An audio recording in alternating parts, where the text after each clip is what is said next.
नमस्कार दोस्तों, इन्फो वाटिका में आपका बहुत बहुत स्वागत है। इस वीडियो में मैं आपके साथ डिस्कस करने जा रही हूँ रामसर साइट में 40 न्यू एडिशन किए गए हैं भारत की तरफ से, उनके बारे में। यह बहुत ही इंपॉर्टेंट टॉपिक है एनवायरनमेंट इकोलॉजी का। यूपीएससी, यूपीपीएससी और भी गवर्नमेंट एग्जाम में रामसर से, वेटलैंड से कई बार क्वेश्चंस पूछे जा चुके हैं। तो 40 न्यू रामसर साइट हैं, इनके बारे में हम डिटेल में डिस्कस करेंगे। This topic is very important for all government exams. इससे पहले अगर आपने मेरे चैनल को सब्सक्राइब नहीं किया है या आप इस चैनल को पहली बार देख रहे हैं तो प्लीज़ इस चैनल को सब्सक्राइब करिए और बेल आइकन को ज़रूर प्रेस करिए ताकि अपकमिंग वीडियोस की नोटिफिकेशन आपको टाइम टू टाइम मिलती रहे। आप मुझसे सोशल मीडिया पर जुड़ना चाहते हैं तो आप मुझे यहाँ फॉलो कर सकते हैं। इस वीडियो की PDF टेलीग्राम चैनल से आप डाउनलोड कर सकते हैं। वेटलैंड, आर्द्र भूमि। वेटलैंड क्या होता है? Wetland, what is wetland? Wet water से कनेक्ट करिए, एंड लैंड एक ज़मीन का हिस्सा, एक पोर्शन, ठीक है। तो एक ऐसा हिस्सा है, एक ऐसा land mass that is covered by water bodies, this is called wetland. जो ज़मीन का हिस्सा वाटर से घिरा हुआ है उसको हम वेटलैंड कहेंगे, जहाँ पानी भी है, ज़मीन भी है, राइट। कई वेटलैंड पे ह्यूमंस का इंटरफेरेंस है, कई वेटलैंड पे ह्यूमंस का इंटरफेरेंस नहीं है। ओके, फॉर एग्जांपल, जैसे आप कहीं जा रहे हैं, आपने एक तालाब देखा, ये एक तालाब देखा या रिवर देखी, कुछ भी देखा। आप थोड़ी दूर चले एंड आपने एक और तालाब या रिवर देखा, ठीक है। ये दोनों क्या है? Combination of combination of water and land, ठीक है। That is called wetland. यहाँ पे इस लैंड पे पानी है, थोड़ी दूर पे आप और चले और यहाँ पे भी पानी है, तालाब है, ठीक है। तो बीच में लैंड मास भी है, तो this is called wetland, right. तो ऐसे बहुत सारे रिवर्स, लेक हैं, तो क्या सब इम्पॉर्टेंट है हमारे लिए? नहीं, सब हमारे लिए इम्पॉर्टेंट नहीं है, सबको हमें नहीं पढ़ना है। हम सिर्फ उन वेटलैंड को पढ़ेंगे जो रामसर साइट में ऐड की गई हैं, बिकॉज उन वेटलैंड्स की इम्पोर्टेंस ज़्यादा है, ठीक है। अब वेटलैंड एंड रामसर में कनेक्शन क्या होता है, ये आगे हम देखते हैं। फॉर एग्जाम्पल, जैसे हमने अभी एग्जाम्पल लिया कि आपने कहीं जा रहे हैं, आपने एक रिवर देखा, थोड़ी दूर पे आपने एक और रिवर देखी, दिस इज़ कॉल्ड वेटलैंड। तो हमने एक देखी रिवर ए, ये एक वेटलैंड ये है, एक वेटलैंड ये है बी, राइट। इस वेटलैंड में बहुत सारी बर्ड स्पीशीज़ है, जो बर्ड्स यहाँ पे आती हैं, ठीक है। एंड बी वेटलैंड में 20,000 बर्ड्स आती हैं, जो होम बर्ड भी हैं एंड माइग्रेटेड बर्ड्स भी यहाँ पे आती हैं, डिफरेंट स्पीसीज़ की, ठीक है। बहुत सारी ऐसी स्पीसीज़ हैं जो एंडेंजर्ड हैं, उन स्पीसीज़ को भी ये वेटलैंड सपोर्ट करता है। ओके, तो आपको इतनी देर में सुन के समझ में आ गया होगा कि जो ये वी वेटलैंड है ये कुछ ज़्यादा इंपॉर्टेंस रखता है, ना कि ये ए वेटलैंड। यहाँ पे कुछ बर्ड्स आती हैं बट यहाँ पे थाउजेंड्स ऑफ बर्ड्स आ रही हैं, और माइग्रेटेड बर्ड्स भी आ रही हैं, और कुछ एंडेंजर्ड बर्ड स्पीसीज़ हैं जिनको ये वेटलैंड सपोर्ट कर रहा है, फीड कर रहा है, राइट। तो ये वेटलैंड, जो बी वेटलैंड है, ये इम्पॉर्टेंट हो गया, ठीक है। तो इम्पॉर्टेंट वो वेटलैंड होगा जिसके फंक्शंस बड़े होंगे। सपोज़ कोई वेटलैंड है जो थाउजेंड्स ऑफ बर्ड स्पीसीज़ को सपोर्ट करता है, ठीक है, एंडेंजर्ड स्पीसीज़ को सपोर्ट करता है, तो अगर यही वेटलैंड या लेक खतरे में आ जाएगा तो इतनी सारी स्पीसीज़ का क्या होगा, राइट। तो अब इस लेक का कंजर्वेशन करना बहुत ज़्यादा इम्पॉर्टेंट हो गया। तो इंडिया ने कंजर्वेशन प्रोग्राम भी चलाया, फिर सोचा गया कि ऐसे वेटलैंड को ग्लोबल रिकॉग्निशन मिले जिनको कंजर्वेशन की बहुत ज़्यादा ज़रूरत है, राइट। तो जिन वेटलैंड्स का इम्पोर्टेंस ज़्यादा हो उनको वर्ल्ड लेवल का रिकॉग्निशन देकर कंजर्वेशन किया जाए। तो जो आप रामसर वर्ड सुनते हैं, रामसर वर्ड जो आप सुनते हैं वो क्या है? रामसर एक सिटी है ईरान में, राइट। सबसे पहले वहाँ पे वेटलैंड्स को कंजर्व करने के लिए मीटिंग हुई थी, इसलिए उसका नाम रामसर पड़ गया। तो रामसर एक सिटी है ईरान में, सबसे पहले ईरान के रामसर में वेटलैंड्स को कंजर्व करने के लिए फर्स्ट मीटिंग हुई थी। ओके, तो रामसर कन्वेंशन का मतलब ही यही है कि ऐसा वेटलैंड जिनको इकोलॉजिकल बहुत ज़्यादा इम्पोर्टेंस है उनको कंजर्वेशन करना। आई होप आपको वेटलैंड का मतलब समझ में आ गया होगा। फिर भी कोई डाउट हो तो आप मुझे कमेंट बॉक्स में पूछ सकते हैं। जो वेटलैंड जितने ज़्यादा खतरे में होगा उतना उसका इम्पोर्टेंस ज़्यादा होगा। जैसे कोई वेटलैंड है जिसको जो एंडेंजर्ड स्पीसीज़ को सपोर्ट कर रहा है, तो एक ऐसी कम्युनिटी को सपोर्ट करता है जो रामसर कन्वेंशन में होगा। ठीक है, ओके, तो समझ में आ गया होगा कि वेटलैंड क्या है। A wetland is a place where land is covered by water. Simple सी डेफिनेशन है इसकी, राइट। ओके, तो जैसे भी हमने आपसे पहले सारे पॉइंट डिस्कस किए कि क्या क्या क्राइटेरिया होना चाहिए कि वो वेटलैंड रामसर साइट में ऐड होगा, वही सारे पॉइंट्स यहाँ पे दिए हुए हैं, राइट। तो कुछ इंपॉर्टेंट फैक्ट्स हैं रामसर कन्वेंशन के बारे में, उसको हम डिस्कस कर लेते हैं। से भी हमने पहले ही डिस्कस किया कि रामसर एक सिटी है ईरान में। ये कन्वेंशन सबसे पहले हुआ था 1971 में, तो ये इम्पॉर्टेंट है। इसकी मीटिंग एवरी 3 इयर्स में होती है। तो 2015 में हुई थी, 18 में हुई थी एंड अब नेक्स्ट 2021 में होगी चाइना में, राइट। 2 फरवरी को हम वर्ल्ड वेटलैंड्स डे सेलिब्रेट करते हैं हर साल।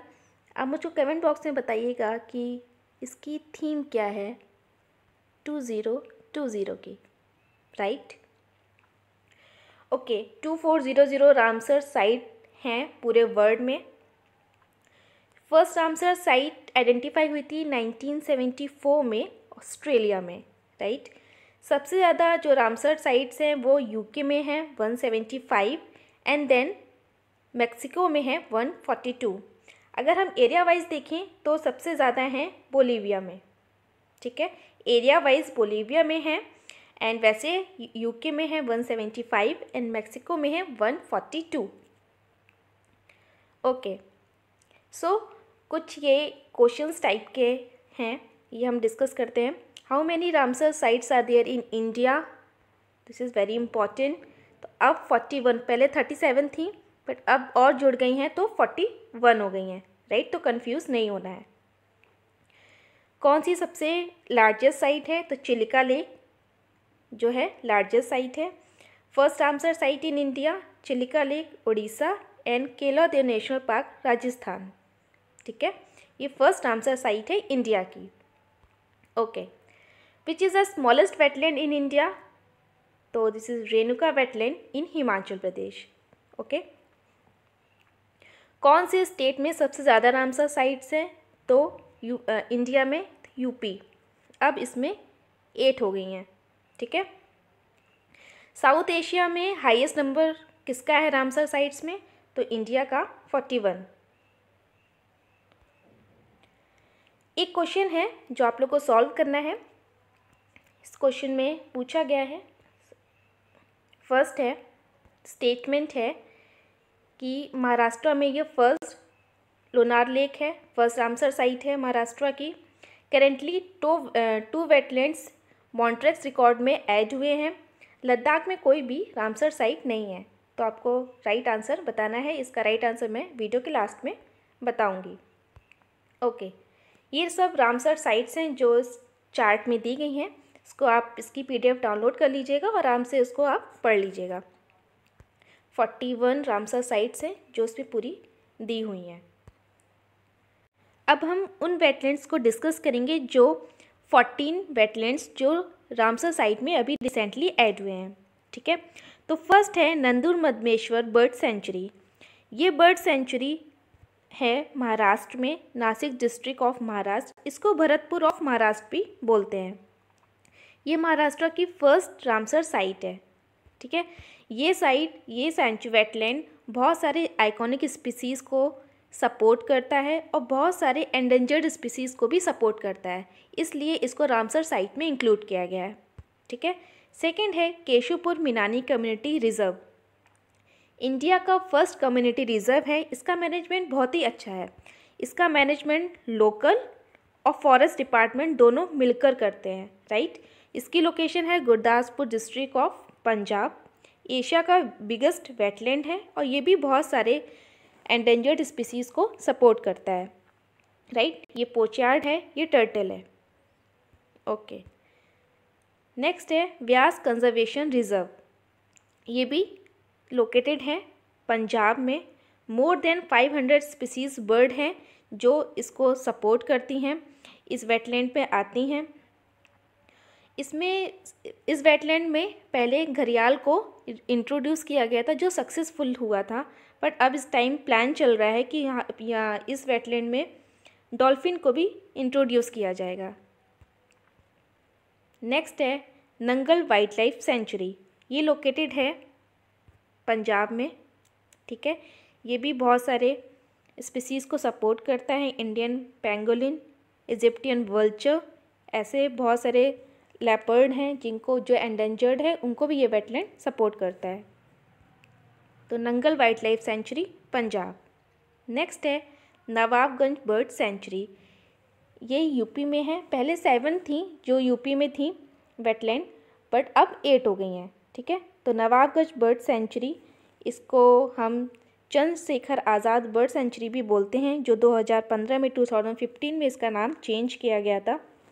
ये वेटलैंड भी बहुत सारे इंडियन और माइग्रेटेड बर्ड को सपोर्ट करता है, ठीक है। नेशनल इंटरनेशनल बर्ड्स को सपोर्ट करता है, तो इम्पॉर्टेंट है। नेक्स्ट है पार्वती आरंग बर्ड सेंचुरी। ये है गोंडा डिस्ट्रिक्ट में, यूपी के। ये इसमें 2 ताल हैं, पार्वती ताल एंड अरंग ताल, ठीक है।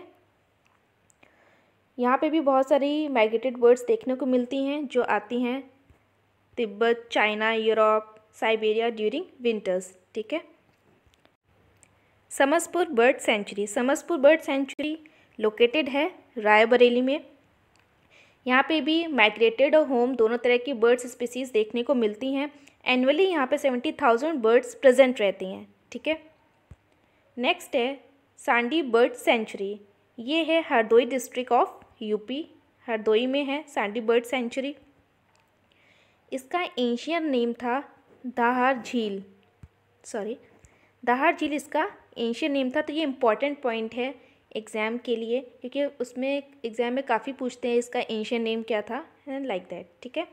इसको रिवर गर्रा भी बोलते हैं, formally known as Garun Ganga, ठीक है, जो इस सेंचुरी से पास होती है। तो जब माइग्रेटेड बर्ड्स आती हैं तो पहले इस गंगा में बैंक ऑफ रिवर में रेस्ट करती हैं, उसके बाद इस सेंचुरी में आती हैं, राइट। नेक्स्ट है सरसाई नवर झील। सरसाई नवर वेटलैंड या सरसाई नवर झील, कुछ भी बोलते हैं इसको। ये इटावा डिस्ट्रिक्ट में है और इसमें भी बहुत सारी वाटर बॉडीज़ हैं जो आती हैं, जैसे सारस क्रेन, ये है जो माइग्रेटेड बर्ड है, बहुत ही सुंदर बर्ड है ये। कबरताल वेटलैंड, इसके अलग अलग स्पेलिंग्स दिए, अलग अलग प्रोनाउंसिएशन दिया हुआ है अलग अलग जगह। तो कबरताल वेटलैंड या कबरताल लेक, ये बिहार में है और ये बिहार का फर्स्ट रामसर साइट है, ठीक है। ये साइट जो वेटलैंड है ये सपोर्ट करता है 165 प्लांट स्पीसीज़ को, 394 एनिमल स्पीसीज़ को, इंक्लूडिंग 221 बर्ड स्पीसीज़, ठीक है। तो बिहार का फर्स्ट रामसर साइट है। आसंग कंजर्वेशन रिजर्व, ये रिजर्व है उत्तराखंड में। ये उत्तराखंड का फर्स्ट रामसर साइट है। ये लोकेटेड है bank of Yamuna river, okay. तो ये जो रिज़र्व है ये बहुत सारे माइग्रेटेड बर्ड को, एंडेंजर्ड बर्ड को सपोर्ट करता है। ये ऐसे बर्ड्स को भी सपोर्ट करता है जो IUCN के रेड लिस्ट में हैं, तो इसलिए इसको रामसर साइट में रखा गया है इसका कंजर्वेशन करने के लिए। नेक्स्ट है लोनार लेक। लोनार लेक है महाराष्ट्र में, ये महाराष्ट्र की साइट है। महाराष्ट्र में एक और था जो फर्स्ट था Nandur Madhmeshwar bird sanctuary, and ये सेकेंड ये है लोनार लेक, ठीक है। यहाँ पे एक टाइगर रिजर्व भी है, मेलघाट टाइगर रिजर्व MTR। ये जो वेटलैंड है ये आपको एक मून की तरह दिख रहा होगा, ठीक है। बहुत ही सुंदर वेटलैंड है और ये वेटलैंड बहुत ही ज़्यादा पुराना है। इसके कई मिथ कह लो या कुछ भी कह लो, बहुत सारी बातें इसमें कही गई हैं कि ये कब से आया है, कब से ये यहाँ पे है। तो एंशियन में भी काफ़ी स्कंद पुराण, पद्म पुराण, इन सब में भी इसका मेंशन है। ठीक है, इसके बारे में दिया हुआ है इन पुराण में। तो इसकी बहुत ही एंशियन लेक है। तो ये सिचुएटेड है महाराष्ट्र में। नेक्स्ट है सूर सरोवर। सूर सरोवर है आगरा में, यूपी में। इसको कीथम लेक भी बोलते हैं, जो यमुना रिवर के पास में सिचुएटेड है। ठीक है, इसमें भी बहुत सारी माइग्रेटेड बर्ड्स आती हैं और होम बर्ड भी हैं। बहुत सारी स्पीसीज़ यहाँ पे भी देखने को मिलती हैं। तो ये थी हमारी 14 रामसर साइट, 14 वेटलैंड जो रामसर साइट में ऐड हुए हैं। ये बहुत ही इंपॉर्टेंट है एग्ज़ाम के लिए। अब नेक्स्ट आता है हमारा क्वेश्चन जो हमने पहले पूछा था, उसको हम डिस्कस करते हैं। तो फर्स्ट है, Lonar lake is the first Ramsar site of Maharashtra. तो नहीं, ये फर्स्ट रामसर साइट नहीं है महाराष्ट्र की, बिकॉज नंदुर मधमेश्वर भी महाराष्ट्र में है। तो ये पॉइंट हमारा गलत हो गया। Currently 2 wetlands of India are in Montreux record. Montreux record क्या होता है? जो वेटलैंड का इकोलॉजिकल कैरेक्टर चेंज हो जाता है। ठीक है, जो वेटलैंड है उसका इकोलॉजिकल कैरेक्टर चेंज हो जाता है ड्यू टू ह्यूमन एक्टिविटीज़ और पॉल्यूशन। किसी भी वजह से उसका इकोलॉजिकल कैरेक्टर चेंज हो सकता है, तो उसको मॉन्ट्रेक्स रिकॉर्ड में रखा जाता है। फिर उसमें और कंजर्वेशन इफर्ट्स लगाए जाते हैं। जब वो उस मॉन्ट्रेक्स रिकॉर्ड से बाहर आ जाता है तो उसको उस रिकॉर्ड से बाहर कर दिया जाता है। तो इस टाइम करेंटली 2 वेटलैंड्स हैं जो मॉन्ट्रेक्स रिकॉर्ड में हैं। पहला है केवलादेव नेशनल पार्क जो राजस्थान में है, और सेकंड है लोतक लेक जो मणिपुर में है। ठीक है, ये 2 वेटलैंड मॉन्ट्रेक्स रिकॉर्ड में हैं।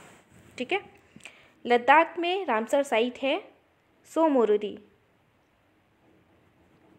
एक मिनट, सो मोरोरी, MORI। तो हमारा ये फर्स्ट स्टेटमेंट गलत हो गया, सेकंड स्टेटमेंट हमारा राइट है, एंड थर्ड स्टेटमेंट भी हमारा रॉन्ग हो गया। तो correct answer is 2 only. So I hope आपको ये लेक्चर अच्छा लगा होगा। अगर आपको कोई भी कन्फ्यूज़न होता है किसी भी टॉपिक पे तो आप मुझसे कमेंट बॉक्स में पूछ सकते हैं। So thank you very much for watching this. Have a great day.